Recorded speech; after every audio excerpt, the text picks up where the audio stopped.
Flash back. പ്രത്യേകിച്ച് ഈ അശ്വന്തിന്റെ പേരെടുത്ത് പറയാനാണെങ്കിൽ ഭയങ്കരമായ നെഗറ്റീവ്. എന്തിനാണ് റോട്ടിൽ കൂടെ പോണ ഏണിയൊക്കെ പിടിക്കണത്?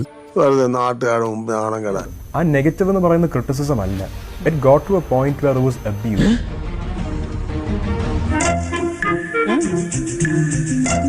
സ്വന്തം കാശ് ഇറക്കിയ ഒരു പ്രൊഡ്യൂസർ ഇപ്പോൾ ഇവിടെ വന്നിരിക്കുകയാണ്. എന്നോട് ചോദിച്ചത് 1 ലക്ഷം രൂപയാണ്.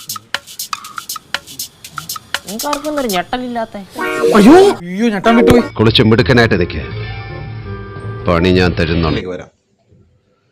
കുറേ നാളുകളായിട്ട് കുറേ പട്ടികൾ, എടാ പട്ടികളെ, ആ പട്ടികളോടാണ് പറയുന്നത്. ഞാൻ കാശ് വാങ്ങിച്ചിട്ടാണ് റിവ്യൂ ചെയ്യുന്നത്. What the fuck?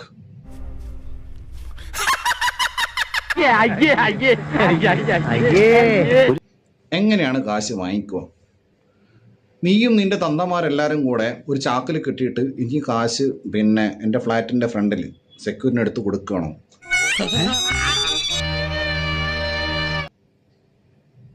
ഓക്കെ, ഞാൻ ആവശ്യപ്പെട്ടു നീ പറയുന്നല്ലോ.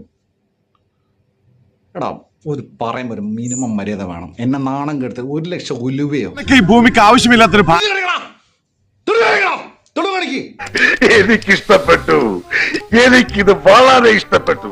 നിനക്ക് ഇങ്ങനെ മട്ടഹാസം എന്ന് പറഞ്ഞ സിനിമ, എടാ മാധവ് സുരേഷ്, നാണം ഉണ്ടെങ്കിൽ നീ നിനക്ക് എവിടുന്നാടാ കിട്ടിയത്? ഞാൻ നിന്റെ അച്ഛന്റെ സുരേഷ് ഗോപിയുടെ ഏറ്റവും വലിയ ഫാനായിരുന്നു ഞാൻ ഒരു കാലത്ത്, അറിയോ? നിന്റെ തന്ത നിന്റെ അച്ഛന്റെ ഫാനാണ് ഞാൻ. ഉളുപ്പിടറാ നിനക്ക് എന്നെ കുറിച്ച് പറയാൻ. ഞാൻ വെല്ലുവിളിക്കുന്നു. I challenge you, I dare you. അവന്റെ ആത്മവിശ്വാസം തർക്കമില്ല. അവന്മാർ അങ്ങനെ പറയുന്ന ആളുകൾ. ഞാൻ പൈസ വാങ്ങിന്ന് പറഞ്ഞ ഊമ വന്നിട്ടില്ല. ആരാ പൈസ വാങ്ങിയത്? നീ ഇത്രക്കാരനാന്ന് ഞാൻ വിചാരിച്ചിട്ടാ. കൊമ്പത്തിരി നീ 4.5 കോടി, നിനക്ക് നാണല്ലടാ. 4.5 കോടി ഈ മറ്റേ മാധവ് സുരേഷിനെ വെച്ചിട്ട് 4.5 കോടി മുടക്കിയെന്ന്. ആ സമയത്ത് ഒരു മാസ് റോളിലാട്ടം വന്നേ. 5-6 അബദ്ധമൊക്കെ എല്ലാവർക്കും പറ്റേ. മനസ്സിലായോ? വലിയ വ്യത്യാസമുണ്ട് മോനെ.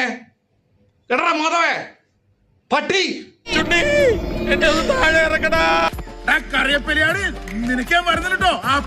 പറയുന്നേ, നീ പറഞ്ഞ് 1 ലക്ഷം രൂപ ഞാൻ നിന്റെ അടുത്ത്, എടാ പട്ടി മാറപ്പട്ടി, നിന്റെ അടുത്ത് 1 ലക്ഷം രൂപ ചോദിക്കാൻ മാത്രം തെണ്ടിയാണ് ഞാൻ. സമാധാനമായല്ലോ, അനുഭവിച്ചു.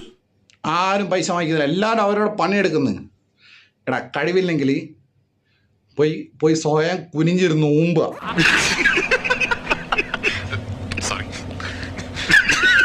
ദൈവത്തിന്റെ കയ്യിലാ. ഭാഗ്യമുണ്ടെങ്കിൽ നമുക്ക് വീണ്ടും കാണാം. വരട്ടെ.